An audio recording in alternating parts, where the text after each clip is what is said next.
मेरा पहला सवाल डॉक्टर अजीज खान, प्रवक्ता समाजवादी पार्टी से। डॉक्टर अजीज खान साहब, अब डीएनए का हवाला तो अखिलेश जी ने दिया था और डीएनए टेस्ट के बाद नवाब सिंह यादव का जो मामला सामने आ रहा है, मैं पूछना चाहती हूं क्या इसी वजह से अखिलेश यादव कोलकाता भी नहीं गए? उन्होंने महिलाओं का मुद्दा नहीं उठाया, मोहित खान पर भी कोई एक्शन नहीं लिया, हालांकि वहां डीएनए टेस्ट अभी आना बाकी है। सवाल यह है कि महिलाओं के मुद्दे पर क्या सिर्फ एक जबानी जमा खर्च है, दिल में कुछ नहीं? महिलाओं के सशक्तिकरण के लिए कोई कुछ नहीं करना चाहता इस देश में?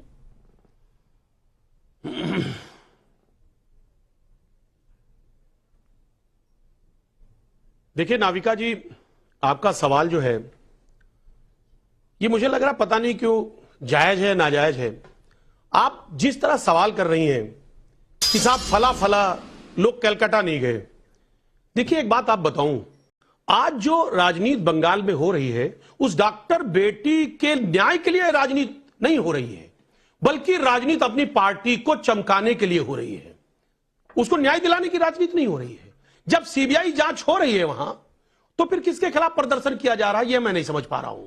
रोहन जी इस बात को बताएं कि सीबीआई कहीं ना कहीं केंद्र के अधीन आती है और सीबीआई जांच चल रही है। दूध का दूध पानी का पानी, पता चलेगा क्या हुआ क्या नहीं हुआ, किसकी साजिश रही, कौन दोषी है, क्या हुआ, कैसे क्या होगा। लेकिन उसके बावजूद भी लगातार 25 दिन नवाब सिंह यादव पर आ जाइए। बीजेपी कोलकाता में आपको कुछ नहीं कहना, देश ने देख लिया है इतने दिनों में, 3 हफ्तों में आप नहीं गए, लेकिन फिर नवाब सिंह यादव की ही बात बता दी। सुनिए ना, अरे भाई नामिका जी ये तरीका नहीं। नो हमारे टाइम में आप बोलेंगी तो काम कैसे बनेगा? हमारे वक्त में आप बोलेंगी, आप मुझे बोलने का मौका नहीं देंगी।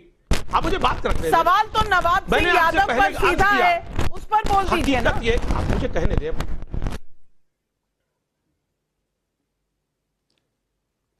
फोन कट गया। देखिए नाविका जी, फोन कट गया, आपकी आवाज नहीं आ रही, लेकिन फिर भी मैं बोल रहा हूं, मेरी आवाज आपको तक जा रही होगी। एक बात आप समझिए कि आपका सवाल सुनाई पड़ा था कि नवाब सिंह के बारे में आप पूछ रही हैं। पहले भी स्पष्ट किया गया था और आज भी स्पष्ट कर रहा हूं, हमारे नेता ने भी स्पष्ट किया कि नवाब सिंह यादव समाजवादी पार्टी के नेता नहीं है। उनको पहले ही निकाला जा चुका है, उनको पहले निकाला जा चुका है, आपको पता है और पूरे देश को पता है। और बीजेपी के वो नेता रहे हैं और कई सारे बीजेपी के नेताओं के साथ उनके फोटोग्राफ्स सार्वजनिक रहे हैं। हम तो चाहते हैं कड़ी से कड़ी सजा, कड़ी से कड़ी सजा नवाब सिंह यादव को मिले, लेकिन बीजेपी क्यों राजनीति कर रही है? बीजेपी क्यों उनको सजा नहीं देना चाह रही है? उनके खिलाफ क्यों नहीं है? वो लगातार समाजवादी पार्टी को घेर रही है। भाई क्यों घेर रही है? समाजवादी पार्टी मांग करती है नवाब सिंह यादव को कड़ी से कड़ी सजा दी जाए। आज डीएनए मैच हुआ है, यकीन मानिए समाजवादी पार्टी पूरी तरह से उस पीड़िता के साथ है और नवाब सिंह यादव जी को मैं कह रहा हूं, उनको कड़ी से कड़ी सजा दी जाए, ये हमारी मांग है। लेकिन बीजेपी अननेसेसरी राजनीति कर रही है। अपने पार्टी के लोगों को बचाने के लिए वो तमाम तरीके के हथकंडे रच रही है। बीजेपी आज समाजवादी पार्टी को कहीं ना कहीं उस पे कंधे पर बंदूक रख करके निशाना साध रही है। कमाल है। पोस्टर उनके उस दिन के, जिस दिन अरेस्ट हुआ है उस दिन के पोस्टर समाजवादी पार्टी के नेताओं के साथ थे, लेकिन वो हैं बीजेपी में। काउंटर कर रहे हैं अजीज खान साहब, काउंटर कर रहे हैं। काउंटर, आपके 10 सेकंड शुरू होते हैं अब।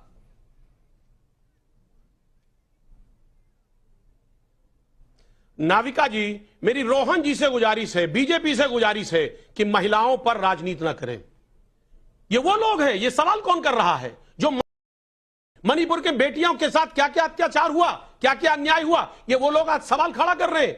ये वो लोग सवाल खड़ा कर रहे हैं कि जो तमाम महिला खिलाड़ियां थी, कई महीनों तक प्रदर्शन करती रही, सवाल उठाया उन्होंने, कोई पूछने नहीं आया। ये सवाल वो कर रहे हैं, ये बेटियों की बात कर रहे हैं, ये बेटियों को बचाने की बात कर रहे हैं। कुलदीप सिंह सेंगर जैसे लोग किस तरीके से उन्होंने क्या क्या किया, ये वो लोग कर रहे हैं। सवाल इस बात का है, आप मणिपुर के बारे में क्या कहना चाहते हैं? प्रधानमंत्री नहीं गए, लेकिन होम मिनिस्टर तो गए थे।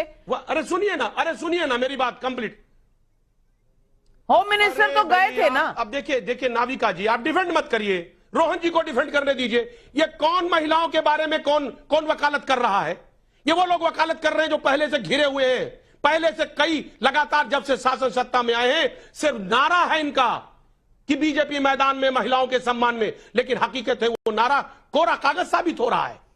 ये वो लोग सवाल इसलिए अजीज खान साहब उठता है कि हाथरस आप चले गए थे, वहां आपने राजनीति पूरी की थी, लेकिन आज ना नवाब सिंह यादव पर कुछ बोलना बन रहा है आपके लिए, ना बंगाल के मामले में आप कुछ बोल पा रहे हैं। केतन का आगरा से सवाल है, आप बंगाल पर चुप थे, यूपी पर चुप हैं, क्या इंडिया गठबंधन को उसकी ये कमियां नहीं दिखती? जवाब दीजिए अजीज खान साहब।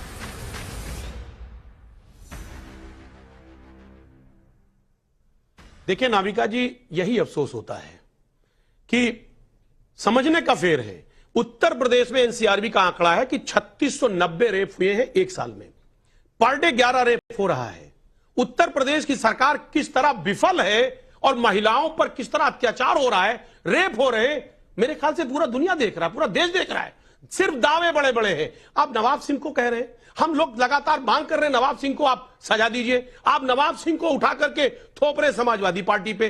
अभी रोहन जी कह रहे थे, लगातार इनको मैं मॉनिटर कर रहा हूं कि साहब महिलाओं पे सवाल नहीं उठा रहे हैं, कलकत्ता नहीं जा रहे। मैं कह रहा हूं आप तो महिलाओं पे सिर्फ राजनीति कर रहे हैं। आपने महिलाओं के लिए कुछ नहीं किया।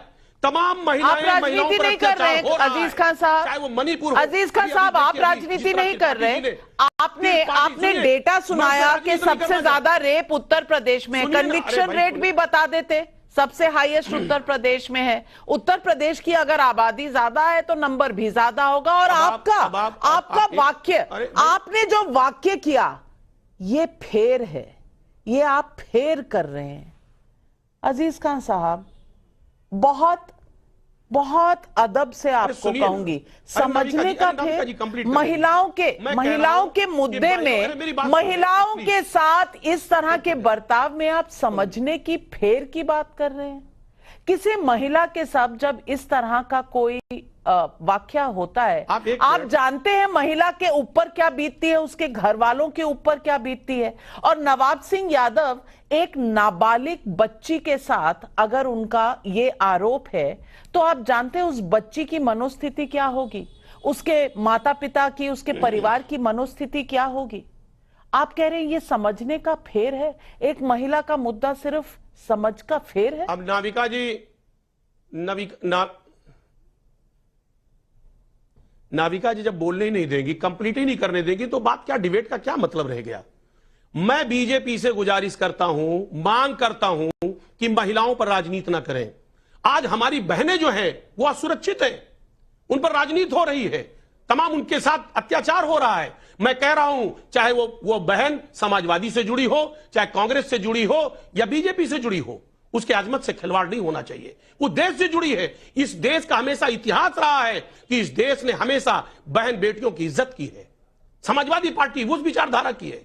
आप क्या बात कर रही है। लेकिन सच्चाई यह है कि जो बड़े बड़े दावे और वादे करते रहे हैं बीजेपी के लोग महिलाओं के ऊपर, लेकिन आज वो महिलाएं कहीं ना कहीं उनके ऊपर अत्याचार हो रहा है। आपने कहा कांग्रेस की तमाम महिलाओं की सूची आपने बताई कि इनको पार्टी में सम्मान नहीं मिला। मैं कह रहा हूं ये पार्टी है, राजनीतिक पार्टियां हैं, इसमें चाहे महिला हो चाहे पुरुष हो, आते हैं और जाते हैं। इसका यह मतलब नहीं है कि सम्मान की वजह से वो अपने राजनीतिक कहीं ना कहीं लाभ होता है लोगों को, जो राजनीतिक लाभ के जरिए कहीं ना कहीं लोग जाते हैं। और यानी कि आप कह रही हैं वो महिला जो है सिमी रोजबेल, वो आने और जाने के लिए और अपने राजनीतिक लाभ के लिए ये कह रही है।